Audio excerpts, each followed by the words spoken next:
as Japanese aircraft started their assault on Pearl Harbor on December 7, 1941. A two-wave surprise attack sank 4 of the 8 U.S. Navy battleships in the harbor. The attack caused devastating damage to other ships, airfields, aircraft, and port facilities. Though a tactical success, one set of strategic targets of Japanese interest was not in port: the U.S. aircraft carriers. So, where were the U.S. carriers as Pearl Harbor was being attacked that fateful morning? Welcome to History of World War II. Subscribe if you want to understand the details that changed the war. Hit subscribe now. This story explains one of the most important questions of December 7th. Before diving into the details of that day, let us start with how many carriers the U.S. had in commission during the attack and go from there. On December 7, 1941, the United States Navy had 7 fleet carriers in commission and 1 auxiliary carrier. The fleet carriers consisted of Lexington, Saratoga, Ranger, Yorktown, Enterprise, Wasp, and the recently commissioned Hornet. The auxiliary carrier was Long Island. 8 carriers total spread across 2 oceans. But which of these carriers were not even in the Pacific? The Atlantic-based carriers at that time were Ranger, Yorktown, Wasp, and Long Island. On the morning of the attack, Ranger was still in transit coming back to Norfolk, Virginia. Yorktown and Long Island were in port at Norfolk. The only active Atlantic fleet carrier not at or around Norfolk at the time was Wasp, which was at anchor in Bermuda. Hornet, the most recent addition to the fleet carrier lineup, had been commissioned in October 1941, but she was not ready for active service.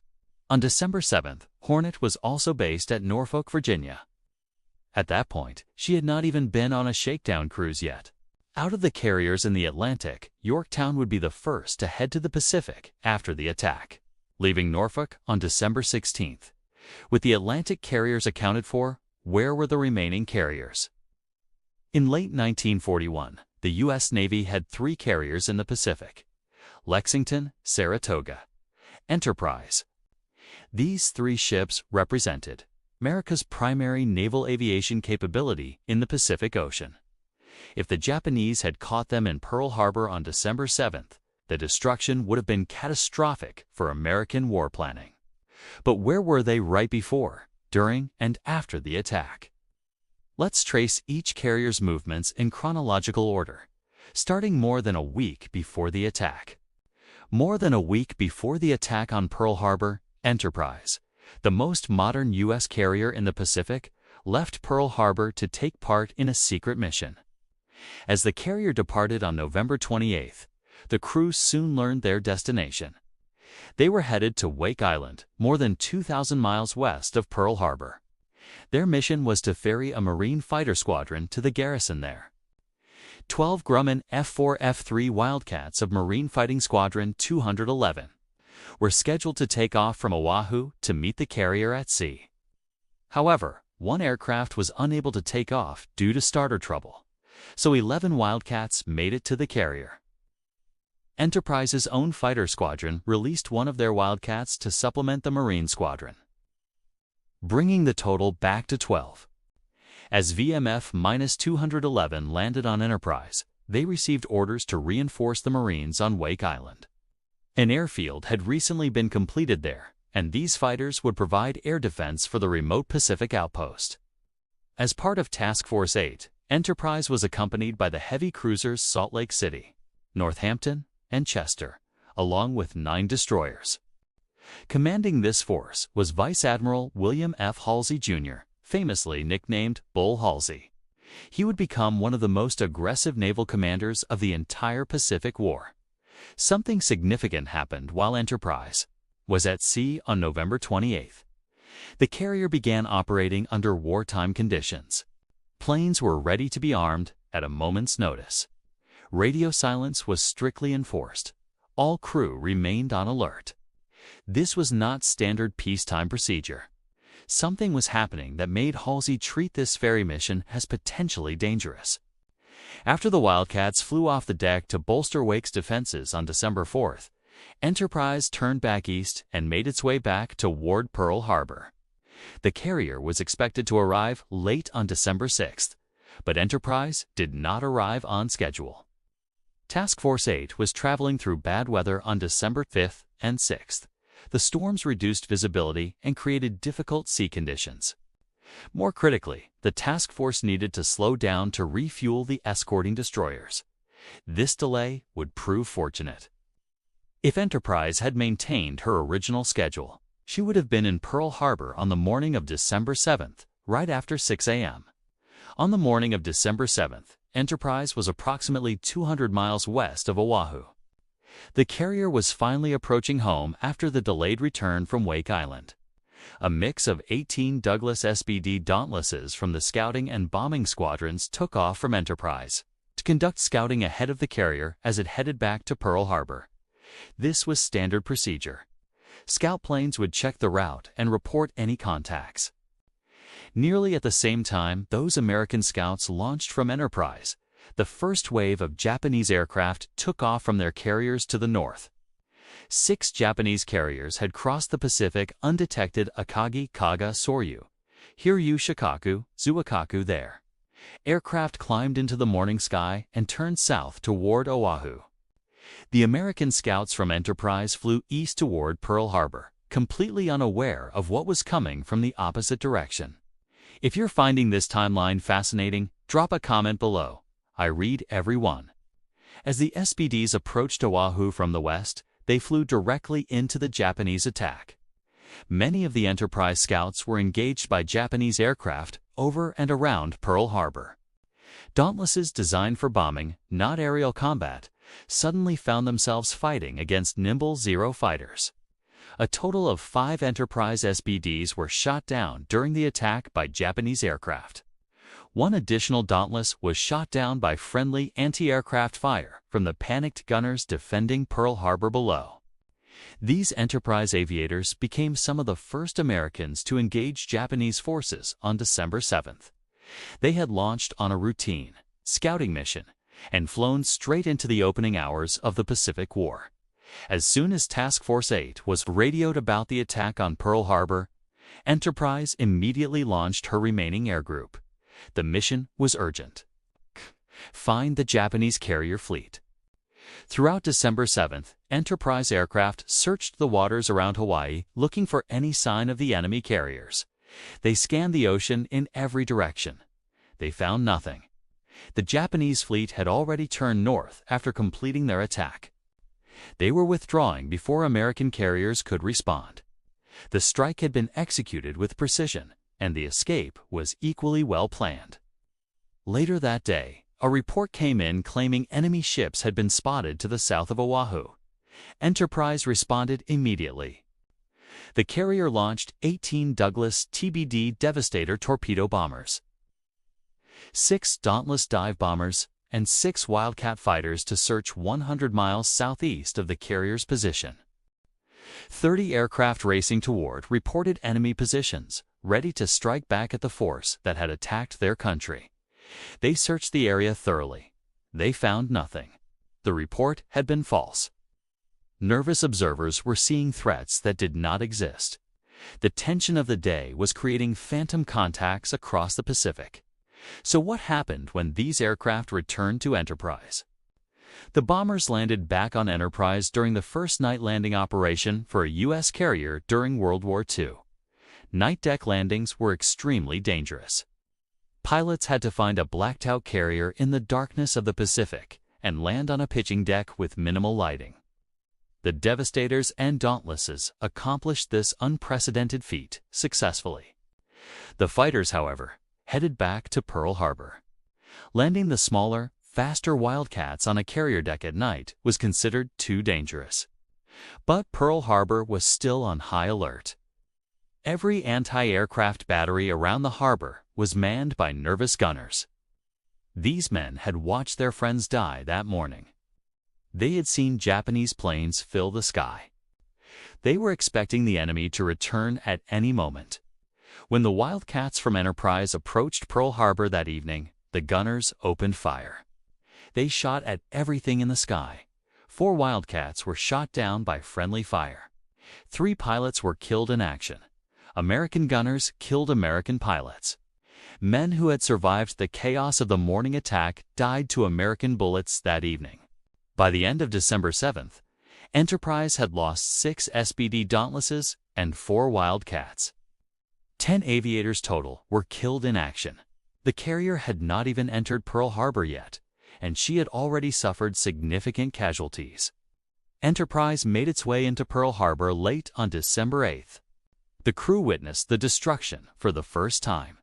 Battleships capsized in the shallow water. Oil fires still burning on the surface. Wreckage scattered across the harbor. But there was no time for mourning. Enterprise was quickly refueled and resupplied. On December 9th, barely 24 hours after arriving, the carrier was back out in the Pacific. On December 10th, 120 miles northeast of the island of Maui, a lone Enterprise Dauntless found something significant. The Japanese submarine I-70 was on the surface. The Dauntless pilot dropped his bomb near the submarine, damaging it enough that it could not submerge. The wounded submarine sat helpless on the surface, unable to dive, unable to escape. Later that day, a second Dauntless returned to where the submarine was located. The pilot dropped a 1,000-pound bomb directly on the submarine's deck.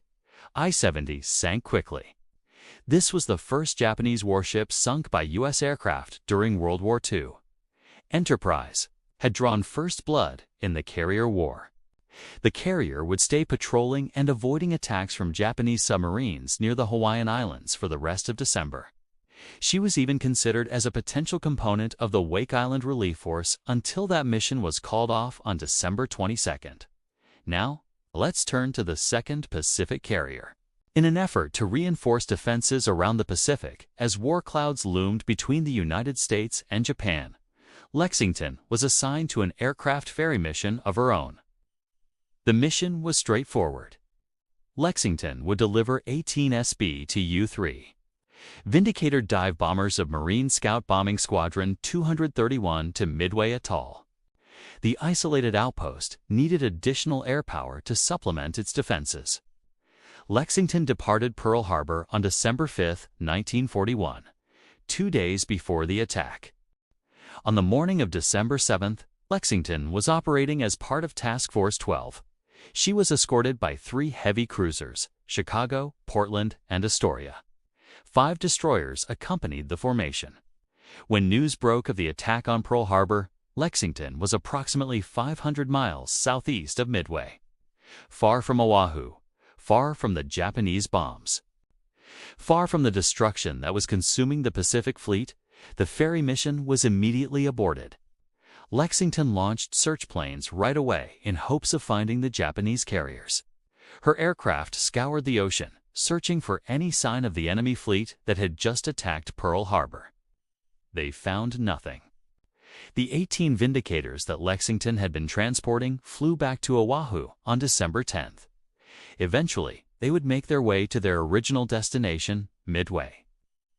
Flying from Oahu on December 21st, Lexington continued searching for the Japanese carrier force with no success for the following week. The carrier returned to Pearl Harbor on December 13th. Lexington and her task force would also be directed to provide cover for the carrier Saratoga during the Wake Island relief mission. But that operation would be called back before it could be completed. The 3rd Pacific Carrier, Saratoga, was in an entirely different situation from her sister ships.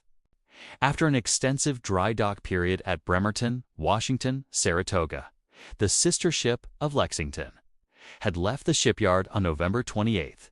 On December 7th, Saratoga was entering port at San Diego, California. She was there to embark her entire air group: fighting squadron, bombing squadron, scouting squadron, torpedo squadron, all the aircraft that would transform her into a complete fighting unit. If this story is keeping you engaged, hit that like button. It genuinely helps the channel. As word came in of the attack on Pearl Harbor, Saratoga was quickly turned around. She headed back out to sea on December 8th to join the war. Saratoga carried more aircraft and supplies than usual for this urgent deployment. In addition to her own air group, She was loaded with 14 Brewster F-2A3 Buffaloes of Marine Fighting Squadron 221. These additional fighters were bound for Wake Island. Wake Island had been attacked only a few hours after Pearl Harbor. But because Wake is located on the other side of the international date line, it was already Monday, December 8th there when the Japanese struck. This news reached San Diego while Saratoga was in port. An effort was immediately organized to reinforce the besieged garrison with additional Marine aircraft. Saratoga arrived at Pearl Harbor on December 15th. She stayed just long enough to fuel up before continuing the journey west. On December 16th, Saratoga became the lead ship of Task Force 14, the Wake Island Relief Force. The task force rendezvoused with a seaplane tender Tangier, which carried Marines and additional supplies and equipment. An oiler accompanied the formation to provide fuel for the long journey. Would the relief force reach Wake Island in time? On December 21st, the force's progress west was slowed to refuel the escort destroyers. Bad weather made the refueling process even more difficult. The relief force was on track to reach the vicinity of Wake on December 24th, Wake time. But then came devastating news. Japanese carrier aircraft from the carriers Soryu and Hiryu were reported over Wake Island on December 21st. The Japanese had brought carriers of their own to finish off the garrison. This intelligence changed everything, sending Saratoga and her task force into waters patrolled by Japanese carriers risked losing America's precious carrier assets in a battle where the odds were uncertain. The decision was made. The relief force was recalled on December 22nd. Saratoga turned back when she was already closing in on the garrison she had been racing to save. Wake Island fell to the Japanese on December 23rd. Saratoga was on her return trip to Hawaii when the island surrendered. The Marines she had been trying to reinforce were now prisoners of war or dead. The 14 Buffaloes from VMF 2-1 were diverted to Midway, flying off from Saratoga on December 25th. Christmas Day, these fighters and their pilots would face the Japanese again at Midway 6 months later. So, as the Japanese attacked Pearl Harbor on December 7, 1941, none of the 3 U.S. carriers in the Pacific were caught at Oahu. Out of the 3, Enterprise was the closest, approximately 200 miles west of Oahu. Her aircraft returning to Pearl Harbor were engaged in combat as the island came under attack. 6 aircraft lost, 10 aviators killed. The war had already begun for Enterprise before she even knew what was happening. The 2 Lexington-class carriers were also safely away from the raid. Lexington was around 500 miles southeast of Midway at the time of the attack. Too far away to be caught. Too far away to help.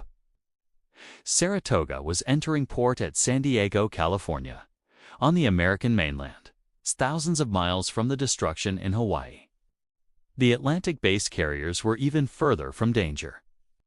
Ranger was in transit to Norfolk. Yorktown and Long Island were in port on the East Coast. Wasp was at anchor in Bermuda. Hornet was still working up at Norfolk, not yet ready for combat operations. All 8 American carriers survived December 7, 1941. The Japanese had achieved tactical surprise at Pearl Harbor.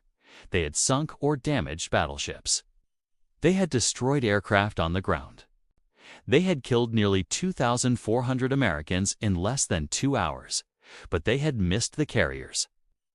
And in the war that followed, carriers would prove more important than battleships had ever been.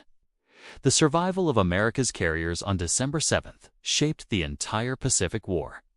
Enterprise would become the most decorated ship in U.S. Navy history. She fought in more major engagements than any other American warship. From the Doolittle raid to the final battles off Japan, Enterprise was there. Lexington would be lost at the Battle of Coral Sea in May 1942. But before she sank, she helped stop the Japanese advance toward Australia. Her sacrifice bought time for America to prepare. Yorktown, racing from the Atlantic, arrived in the Pacific in time for Coral Sea and then Midway. At Midway, despite heavy damage, Yorktown helped American forces destroy 4 Japanese fleet carriers. That single battle turned the tide of the entire Pacific War. Saratoga survived torpedo attacks and continued fighting throughout the war. Hornet launched the Doolittle raid on Tokyo and fought at Midway before being lost at Santa Cruz. Was it luck that saved the carriers on December 7th? Enterprise was delayed by bad weather, storms that slowed her destroyers and forced refueling stops. Without that delay, she would have been in Pearl Harbor on the morning of the attack. Lexington was on a ferry mission to Midway. Routine reinforcement of a remote outpost. If that mission had been scheduled for the following week, she would have been in port. Saratoga was completing maintenance on the American mainland. Dry dock schedules set months in advance. If those repairs had finished earlier, she might have been in Hawaiian waters. 3 carriers, 3 different circumstances, all of them away from Pearl Harbor on the exact morning that mattered.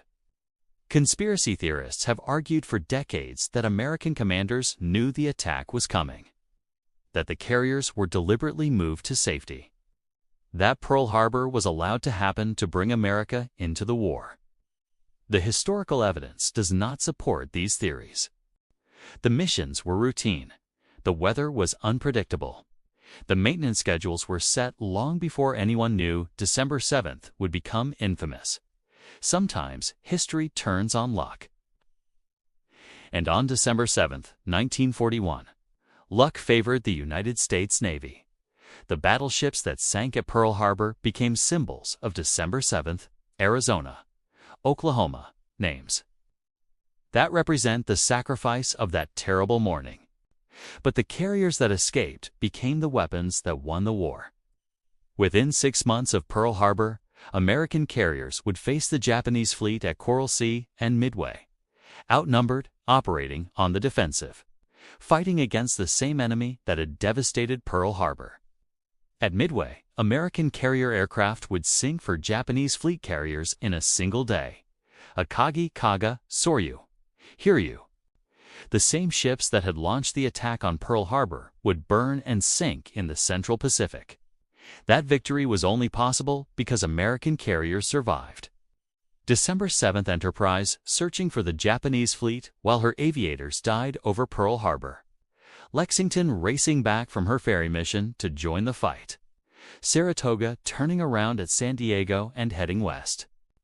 Yorktown crossing from the Atlantic to reinforce the Pacific Fleet. The carriers that weren't at Pearl Harbor became the carriers that won at Midway, and Midway changed everything. 6 months after Pearl Harbor, those same carriers faced the Japanese fleet in a battle that lasted only 5 minutes. 5 minutes that determined whether America could win the Pacific War, or whether Japan would dominate the ocean for years to come. What happened during those 5 minutes at Midway is one of the most dramatic turning points in military history. Next time, we'll tell that story. Make sure you're subscribed so you don't miss it. If this video answered questions you've always had about Pearl Harbor, share it with someone who loves history. Comment below and tell me which carrier's story you found most interesting. Thanks for watching History of World War II. We bring you the details, the timing, and the decisions that shaped the greatest conflict in human history. Hit subscribe and the bell for new stories every week. Until next time, remember, sometimes the most important ships are the ones that weren't there. I'll see you in the next one.